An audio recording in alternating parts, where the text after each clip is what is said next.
Hi viewers, welcome to Tamil loop channel. இன்றைக்கி director கிட்டு டைரக்ஷனில் release ஆகிருக்கிற Salliyargal படத்தை பற்றி பார்க்க போகிறோம். இந்த மூவி இலங்கையில் நடந்த உண்மை சம்பவத்தை பேஸ் பண்ணி எடுக்கப்பட்ட movie, based on true story. இலங்கை இனப்படுகொலையை பற்றி கேள்விப்பட்டிருப்பீங்க. ஆக்சுவலாக அது ஒரு பெரிய கான்செப்ட். அதுக்குள்ளே நடந்த ஒரு முக்கியமான வரலாறு பேசுகிற படம் தான் இந்த சல்லியர்கள். ஃபர்ஸ்ட் ஆஃப் ஆல், இது எல்லோரும் பார்க்க வேண்டிய ஒரு படம். முக்கியமாக தமிழர்களோட ஒரு வரலாறு. இன்னுமே நிறைய தமிழர்களுக்கு இலங்கையில் நடந்த தமிழர்களுக்கு எதிரான இனப்படுகொலையை பற்றி தெரியலை. அது எல்லா தமிழர்களும் தெரிஞ்சுக்க வேண்டிய ஒரு கதை. இது ஒரு முக்கியமான படம். ஓகே, இந்த படத்தோட ஸ்டோரியை பற்றி பார்த்தோம்னா, இலங்கை இராணுவத்துக்கும் தமிழீழ விடுதலை புலிகளுக்கும் அடிக்கடி வார், உள்நாட்டு போர், துப்பாக்கி தாக்குதல் எல்லாம் நடக்குது. அப்போ குண்டடிப்பட்டு வீழ்ந்த உயிருக்கு போராடிக்கிட்டு இருக்க வீரர்களை தமிழீழ விடுதலை புலிகளை சேர்ந்த மருத்துவர்கள் அவங்களுக்கெல்லாம் சிகிச்சை பண்ணி அவங்க உயிரெல்லாம் காப்பாற்றுறாங்க. இப்படி காப்பாற்றுற மருத்துவ அமைப்புக்கு பேர் சல்லியர்கள். இந்த உள்நாட்டு போரில் இந்த சல்லியர்கள்ங்கிற மருத்துவர்களோட பங்கு என்ன, அவங்க என்னென்னலாம் பண்ணாங்க அப்படிங்கிறத பற்றி பேசுகிற ஒரு படம் தான் இந்த சல்லியர்கள். இந்த சல்லியர்கள்ங்கிற மருத்துவ அமைப்பு நம்ம தமிழீழ விடுதலை புலிகள் வீரர்களை மட்டும் இல்லாமல் ஸ்ரீலங்கன் வீரர்களையும் சேர்த்து காப்பாற்றுறாங்க. அதாவது இலங்கை இராணுவ படையில் இருக்கிற வீரர்களுக்கு அடிபட்டு உயிருக்கு போராடினாலும் பாகுபாடு இல்லாமல் 2 வீரர்களுக்குமே சிகிச்சை அளித்து காப்பாற்றுறாங்க. அதாவது உயிருக்கு போராடுறது யாராக இருந்தாலும் காப்பாற்றணும் அப்படிங்கிறத கொள்கையாக வச்சு செயல்படுற மருத்துவ அமைப்பு தான் இந்த சல்லியர்கள். இந்த படத்தோட ஸ்டார்டிங்கில் தமிழீழ விடுதலை புலிகளோட ஒரு சின்ன இன்ட்ரோவோட இந்த படத்தை ஸ்டார்ட் பண்ணுறாங்க.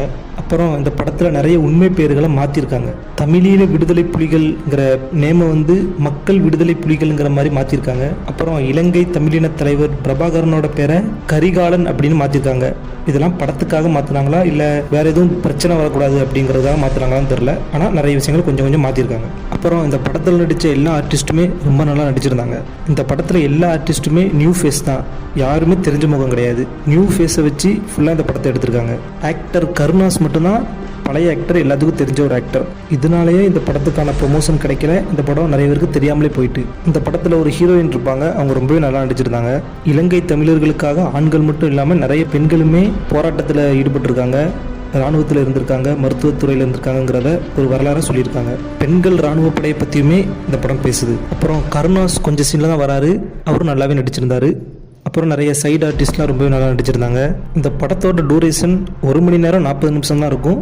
ஆனால் அந்த டைம்குள்ளேயே எடுத்துக்கிட்ட கதையை நீட்டாக கன்வே பண்ணியிருக்காங்க. அப்புறம் இந்த படத்தில் வந்த ஒவ்வொரு சீனுமே ரொம்ப உண்மைக்கு நெருக்கமாக ரொம்பவே நல்லா எடுத்திருந்தாங்க.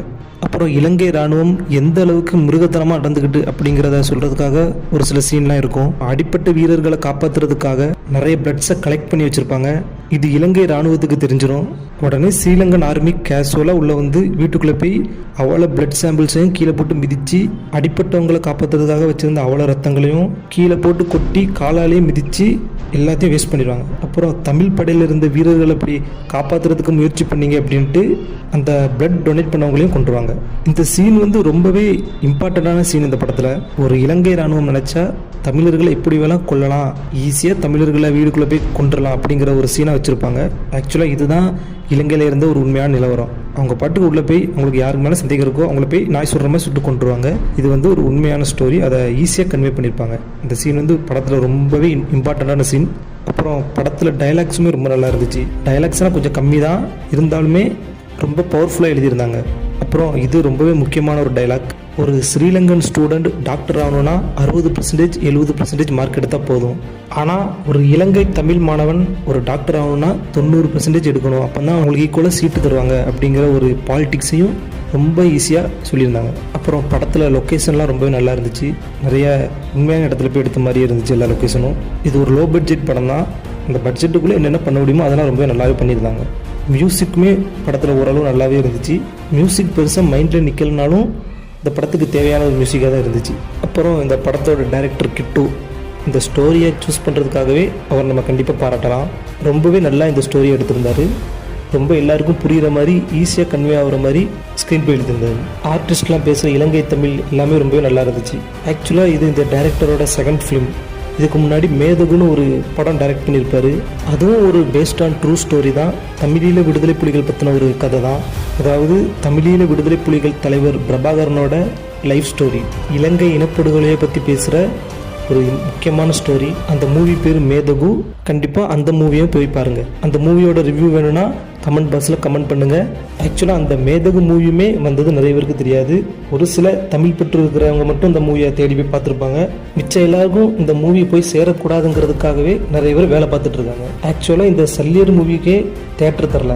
தமிழ்நாடு முழுக்கவே மொத்தமே 27 தேட்டர் மட்டும் தான் இந்த சல்லியர்கள் படத்துக்கு கொடுத்துருக்காங்க. அதனால வேற வழியே இல்லாமல் ஓடிடியில் ரிலீஸ் பண்ணிட்டாங்க. இந்த ஹிஸ்ட்ரிலாம் எல்லாருக்கும் தெரிஞ்சதுன்னா நிறைய பேருக்கு ப்ராப்ளம் ஆகும் அப்படிங்கிறதுனாலவே திட்டமிட்டு இந்த மாதிரி படங்களை புறக்கணிச்சிருந்தாங்க. மக்கள்கிட்ட கொண்டு போய் சேர்க்க முடியாத அளவுக்கு என்னென்ன பண்ண முடியுமோ எல்லாத்தையும் பண்ணியிருந்தாங்க. பட் இது நிச்சயம் பார்க்க வேண்டிய ஒரு படம். ஓடிடி ப்ளஸில் இருக்குது. அப்படி இல்லைனா நிறைய official.comல unofficial.comல இருக்கும். இல்லை டெலிகிராமில் கூட போய் பாருங்கள். ஆனால் நிச்சயம் பாருங்கள், இது பார்க்க வேண்டிய ஒரு படம். இந்த மூவி வந்து 2022 ஸ்டார்ட் பண்ணிட்டாங்க. இந்த படத்துக்கு பூஜை போட்டு ஃபர்ஸ்ட் லுக்லாம் ரிலீஸ் பண்ணி அதுக்கப்புறம் ட்ரெய்லரும் ரிலீஸ் பண்ணிட்டாங்க. ஆனால் 3-4 வருஷம் கழிச்சு இப்போ தான் படமே ரிலீஸ் ஆகிருக்கு. ரொம்ப பிரச்சனைகளுக்கு அப்புறம் இந்த படம் இப்போ ரிலீஸ் ஆகிருக்கு. ஸோ இந்த மூவி வந்து உண்மையிலே பார்க்க வேண்டிய மூவி. இந்த மூவியை பாருங்கள். முடிஞ்ச இந்த டைரக்டரோட ஃபஸ்ட்டு ஃபிலிமான மேதகு மூவியையும் பாருங்கள். மேதகு மூவி ரிவ்யூ வேணும்னா கமெண்ட் பாக்ஸில் கமெண்ட் பண்ணுங்கள். முக்கியமாக இந்த வீடியோவை எல்லாருக்கும் ஷேர் பண்ணுங்கள். இது எல்லாரும் பார்க்க வேண்டிய மூவி, தெரிஞ்சிக்க வேண்டிய ஒரு வரலாறு.